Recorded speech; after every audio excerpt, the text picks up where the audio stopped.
In a green hill zone, many years ago, a speedy blue video game character ran his way into the hearts of many. Apparently only up until the 3D releases. Hello everyone, my name is Nicole and welcome to my channel. For today's video I will be talking about something that's very near and dear to my heart. And that is Sonic Adventure 2, specifically Battle. Sonic Adventure 2 Battle was released on June 19th, 2001, a remake of Sonic Adventure 2 for the GameCube. Did you know that Sonic Adventure 2 Battle is the 8th best-selling Nintendo GameCube video game? I got that off of Wikipedia. Another fun fact, Sonic Adventure 2 Battle was one of the first video games I've ever played, along with another favorite, Mario Kart Double Dash. So why am I talking about this today? I have noticed that recently there has been an increase of hate for Sonic Adventure 2 Battle. Well, newsflash. Sonic Adventure 2 Battle is not a bad game. Or at least not as bad as everyone says. Let's start off by looking at the other side.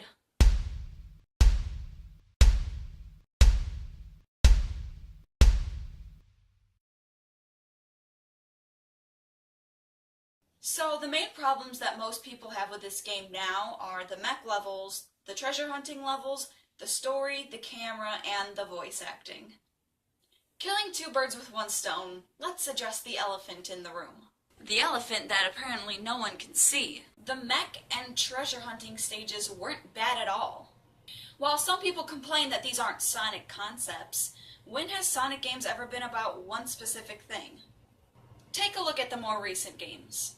Forces and Boom both have a light whip that can be used to swing from place to place. Generations introduced different dimensions. Colors had the Wisps and their power-ups.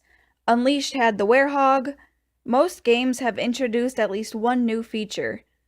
Even Sonic the Hedgehog 2 introduced Tails. So why do so many people complain about this game? A reoccurring theme within all the complaints that I've read about how it takes way too long to finish a level.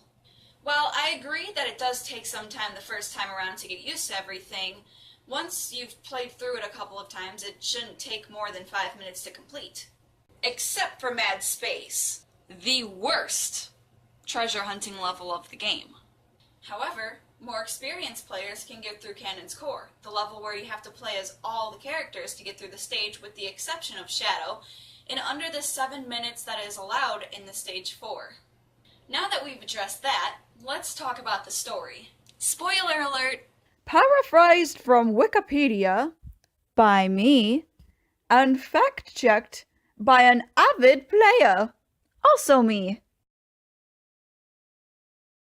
Eggman learns about Project Shadow, a weapon his grandfather Robotnik created. He awakens it with a Chaos Emerald, and the Dark Hedgehog promises to help take over the world. Shadow steals a Chaos Emerald, fights a gun robot, and meets Sonic. Shadow is mistaken as Sonic, and everyone thinks Sonic is the bad guy. And while this seems like a really weak plot point, considering how Sonic is famous and everything, when you really think about it, they're seeing all of this at night. And a fast hedgehog? Honestly, who else can it be? Because the world didn't know about Shadow yet. Sonic escapes gun capture in one of the greatest levels ever. Honestly, I prefer Green Forest, but the music is extraordinary. And him and Tails turn into convicts. While all of this is happening, Knuckles and Rouge argue about the Master Emerald until Eggman tries to take it and Knuckles smashes it. As the Echidna goes off to find the pieces, Rouge follows Eggman to the Ark. She is a government spy, and she gives up a Chaos Emerald to earn their trust. The three then go to Gun's Prison Island base, where they encounter Tails and Amy. Amy also mistakes Shadow for Sonic. Eggman fights Tails while Amy goes in search of Sonic, and Rouge goes to look for 3 Chaos Emeralds. Sonic and Shadow fight and the island explodes. With almost all the emeralds, Eggman tells the president that he has 24 hours to surrender the planet or he will destroy it. Then he blows up half the moon to prove a point. Sonic and Tails track down the president where they learn that Eggman is at the Ark. When the team crashes at the Ark, the Master Emerald shards are lost in space, and after a second fight, Rouge gives Knuckles her shards after he saves her from a fall that she could have dealt with because she has wings. and a lot of weird heavy breathing went on. Tails gives Sonic a counterfeit emerald to reverse the power of the cannon, and he almost uses it until Eggman threatens the lives of Tails and Amy. Eggman demands the Chaos Emerald, and Sonic tries to give him a fake one. However, Eggman captures Sonic in a space pod that is set to explode, and Tails says, "So, how did you know it wasn't the real one?" letting the doctor know that it was actually a fake. Then, Sonic is sent out into space and the pod explodes, but not before Sonic uses the fake Chaos Emerald to Chaos Control out. Thinking Sonic is dead, Tails fights Eggman. Eggman puts the last Chaos Emerald into the cannon and starts it up. The Ark starts falling, and a video from Robotnik plays telling everyone that the whole plan was to have the Ark fall into the Earth to get revenge on the people who took away his research and killed Maria. Eggman realizes that if this plan is successful, he will die as well. In the end, they all end up working together to stop the Ark with the restored Master Emerald. With the exception of Shadow, he pouts until Amy reminds him of Maria's real plea to help the people. He goes to join them, only to run into the Bio-Lizard after finding them. Shadow fights it, and it uses Chaos Control to attach itself to the outside of the Ark. Knuckles uses the Master Emerald to stop the Chaos Emeralds, and they realize that the Bio-Lizard is making the ship speed up in its crash course with Earth. Sonic and Shadow then get into their super forms and fight the final hazard, using Chaos Control to send the Ark back into space. This uses up all of Shadow's energy, and the Black Hedgehog falls to Earth. Once back on the Ark safely, the group talks about their misfortunes and how they will strive to be better. Whew, that was a lot. Thanks for sticking with me. I will never understand how so many people say that the plot is bad. There's actually a story here, which is a lot more than some Sonic games can say, and there are very few plot holes. Also, they made an entire TV show based on the plot of this, and I loved every minute of it. Well, not every minute. Sonic! Hey, Sonic! Now, the last thing we need to take into account is the cameras and the voice acting. So the reason I put these two in the same category is because one is completely inside the player's control, and one of them is not. The voice acting, no matter how bad it is, isn't really Sega's fault.